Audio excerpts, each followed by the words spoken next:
Liadah adalah aktiviti rekreasi yang dilakukan pada waktu lapang. Antara liadah ialah seperti bersenam, bermain bola dan berjalan sambil hidup udara segar. Banyak manfaat yang diperoleh daripada aktiviti ini.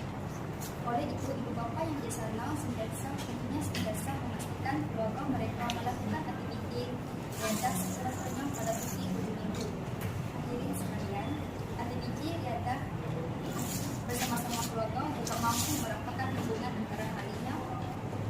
Apabila semua ahli keluarga melakukan aktiviti liadah, mereka dapat meluangkan masa bersama-sama sekaligus dapat merapatkan hubungan. Misalnya, setiap ahli keluarga dapat meluangkan masa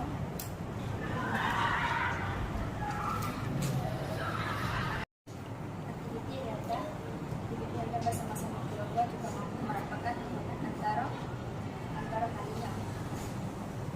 Apabila semua ahli keluarga melakukan aktiviti liadah, mereka dapat meluangkan masa bersama-sama sekaligus dapat merapatkan hubungan. Misalnya, setiap ahli keluarga dapat berkumpul dan meluangkan masa bersama-sama setelah sibuk bekerja atau mengadakan pelbagai aktiviti yang menarik seperti berkelah, mandi bandar, dan atau acara-acara yang lebih santai. Ini umpamanya berjalan di atas bandar, memasak bersama, bermain catur dan menanam pisang dan buah. Aktiviti liadah ini membawa banyak kemaslahatan. Akhir sekali, kebaikan yang diperoleh daripada beriadah ialah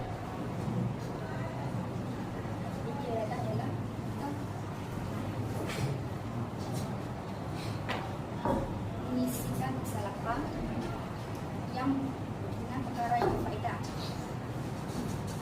Hal ini dikatakan demikian kerana masyarakat zaman modernisasi kita lebih gemar melalui internet berbanding liadah. Sebagai contohnya, masyarakat lebih gemar menghabiskan masa berjam-jam lamanya berada di rumah berbanding seketika bersukan dengan ahli keluarga, kawan dan rakan dengan jiran-jiran tetangga. Sehubungan dengan itu, gunilah masa dengan aktiviti liadah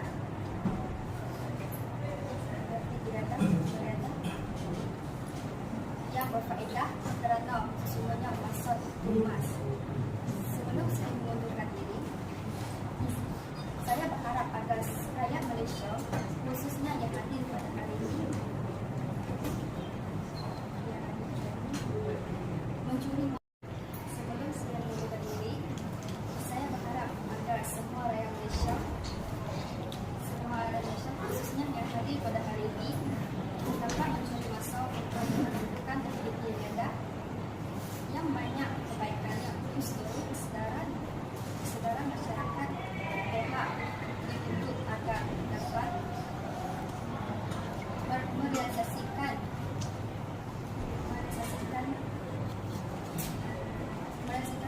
kerajaan untuk melahirkan masyarakat yang sehat dari bentuk mental dan fizikal. Sekian. Rakan-rakan sekalian, pada pagi ini saya ingin berkongsi sebuah cerita yang bertajuk Kelawar Terbang Malam. Cerita ini mempunyai 15 muka surat. Di dalam cerita ini ia mengisahkan seekor kelawar yang tinggal di dalam gua dan tiada kawan. Kelawar berasa kesunyian dan terbang sana kesini untuk mencari kawan-kawan yang berharga. Tidak lama kemudian ia tiba di sebuah sungai. Ia nampak sekumpulan gajah yang sedang mencari makanan. Ia terbang menghampiri gajah tersebut dan tingkat di badan gajah tersebut. Ia meminta untuk menjadi kawan kepada gajah-gajah tersebut. Gajah tersebut menerima kelawar menjadi sahabat, tetapi dengan satu syarat.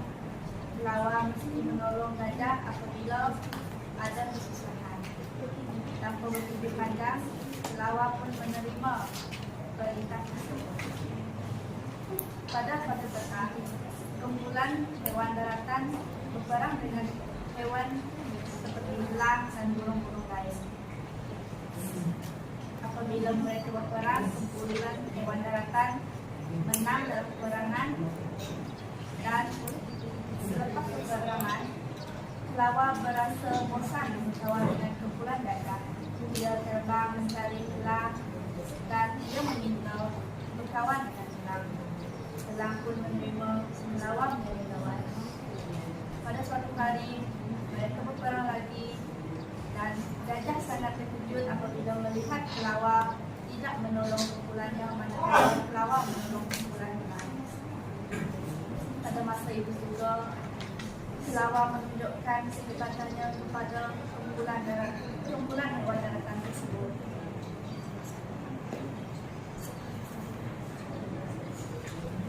Sejak kejadian tersebut, Lawa berasa insaf kerana semua hewan daratan tidak mahu berkawan dengannya lagi. Sejak akhir itu, ia tidak lagi keluar pada waktu siang, manakala ia kena keluar pada waktu malam untuk mencari makanan. Dan salam sejahtera kepada guru-guru dan rakan-rakan sekalian. Hari ini saya akan meresasikan sebuah buku yang berjudul Batu Belah Batu Bertanggung. Watak tersebut ialah Mak Tani dan suaminya Pak Tani. Mereka berdua tinggal di kampung yang bernama Batu Belah Batu Bertanggung. Mereka berdua mempunyai dua orang anak yang bernama Melur dan Pekan. Minggu demi minggu, Pak Tani jatuh sakit lelah dan meninggal dunia. Setelah kematian Pak Tani, Mak Tani berusaha mencari rezeki untuk kedua-dua anaknya. Pada satu hari, Mak Tani pergi ke tepi sungai untuk mencari makanan. Seterusnya, Mak Tani pula ternampak seekor ikan tembakau. Dia pun terus menangkap ikan tembakau itu lalu dibawa ke rumah. Selepas itu, di rumah pula, Mak Tani suruh Melur masakan ikan tembakau itu. Dan ikan tembakau itu mempunyai telur.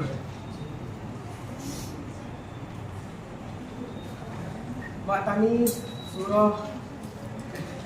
Tani menyuruhkan Melur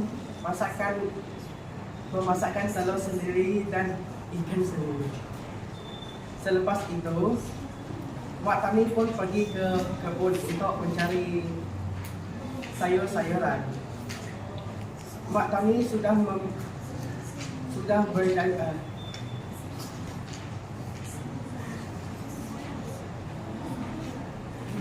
Mak Tani telah memesan kepada Melur untuk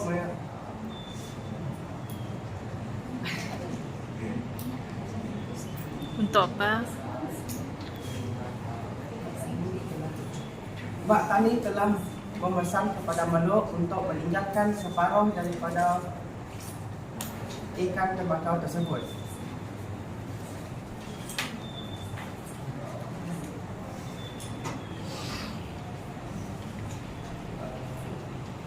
Itu Pekan meminta kepada Melur. Pekan mahu makan ikan tembakau itu. Setelah habis Pekan makan, Pekan minta telur itu lagi, dan Melur bagikan kepada Pekan. Setelah itu, ibu Mak Tani pula datang ke rumah. Mak Tani terus membuka gudang saji dan Mak Tani hendak makan, dan makanan tersebut telah dihabiskan oleh Pekan. Mak Tani terasa kecewa kerana karena tidak mendapatkan telur ikan tersebut. Mak Tani terus menangis berlari ke tempat ke hutan, lalu pergi ke batu bertangkup. Belo dan Pekan terus berlari-lari mengejar ibunya. Namun ibunya telah masuk dan ditelan oleh batu bertangkup tersebut. Belo dan Pekan menangis tergesa-gesa dan tidak mampu berdaya lagi. Sekian daripada saya, terima kasih. Pengajarannya,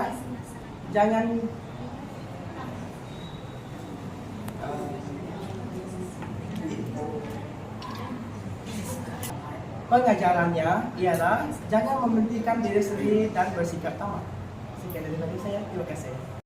Salam sejahtera, salam pendidikan negeri Sarawak, salam Malaysia Merdeka. Selamat pagi saya ucapkan kepada guru serta rakan-rakan sekalian. Pada pagi ini saya akan berjelaskan saja tentang pesanan ibu beribu ibu. Kita ada ibu, ibu kita sama. Pesanan ibu beribu-ribu.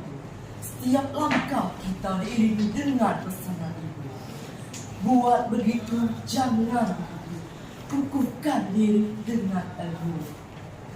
Bacalah buku selalu. Pilihlah kawan yang mulia hati. Tolaklah kawan yang pemeliting diri. Pilihlah kawan yang punya petunjuk. Tolaklah kawan yang bertabiat mulia. Ibu yang satu menyekat kita di pintu, menunjukkan kita ke mana arah tuju. Jagalah diri selalu, di luar sana mungkin bencana sedang. Pesanan pertama satu, jangan dibiar kepada berkutu. Carilah jerawat baik. Suatu senja seorang temanku berhenti kerana kehilangan seorang kekasih. Sekian daripada saya. Salam kenal kepada cikgu dan rakan-rakan. Hari ini saya ingin menyampaikan sebuah sajak yang bertajuk Rumah Baru.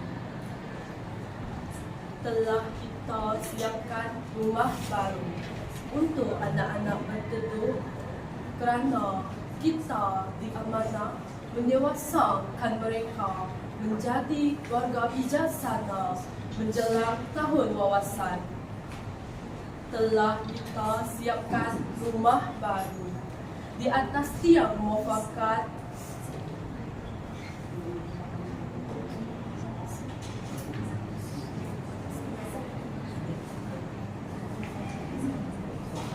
air, pasir dan semen dari tangan berbagai bangsa negara yang tumbuh atas bumi toleransi.